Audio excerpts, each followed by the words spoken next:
Hello. Continue looking at Matthew 6 and 33 that says, seek the kingdom of God first and his righteousness, and all these things will be added to you. The past 2 days, we looked at the life of Solomon and we looked at the life of Job, where they put God first. Solomon in his kingdom when he was ruling and he was given wealth and riches, while Job in his troubles and he was rescued and given double that which he lost.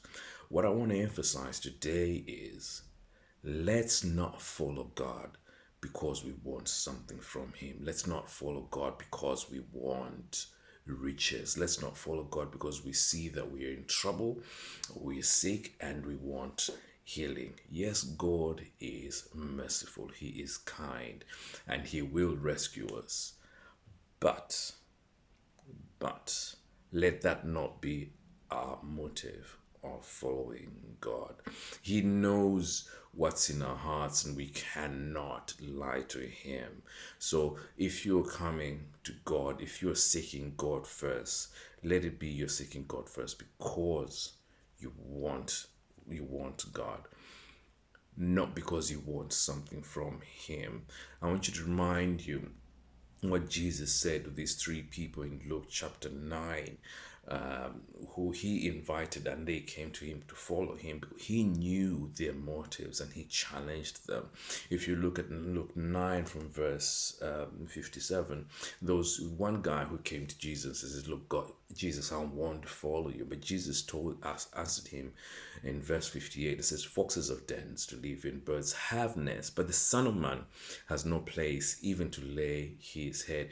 Jesus knew that this person just wanted material stuff from him, and that's why he challenged him like that, and the man walked away. Another one, Jesus called and said, follow me, and the man said, yes, I will, but first let me return home to bury my father. And Jesus answered him and says, let the spiritual dead bury their own dead. Your duty is to go to preach about the kingdom of God.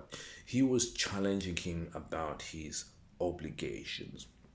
He knew that if this person will follow me, he would not put me first because he's got other commitments that he is looking at, and that's what Jesus meant. And the third one as well, when Jesus called him, they says, "I'll follow you, but let me say bye first to my family." But Jesus told him, anyone who puts a hand to the plow and then looks back is not fit for the kingdom of God. Telling the man that if you're going to make a decision about following me, you'd make a decision about following me now. You don't need to go and consult anyone. But is that not like us when even now, as I'm talking to you, you feel convicted because you know you need to follow God for the right reasons, but you're thinking, what's going to happen to my job, what's going to happen to my family, what's going to happen to the relationships that I have. And God is saying, if you have that heart, then you're not fit for the kingdom of God. If you want God, you have to want him for who he is, and you need to be ready to let go of everything. Friends, so many things that we need in life, and God is promising us that he will give it to us, but let that not be the motive that we follow him. John 15 verse 7 says, if you remain in me and my words remain in you, you may ask for anything and it will be granted. God will give us all the things that we need, but not because we only ask, but because we're walking in him and we're remaining in him and we're walking according to his will. So, my brothers and sisters, this is my encouragement to you. Let's seek God for who he really is and not because we want anything from him. And then he will truly give us the things that we desire.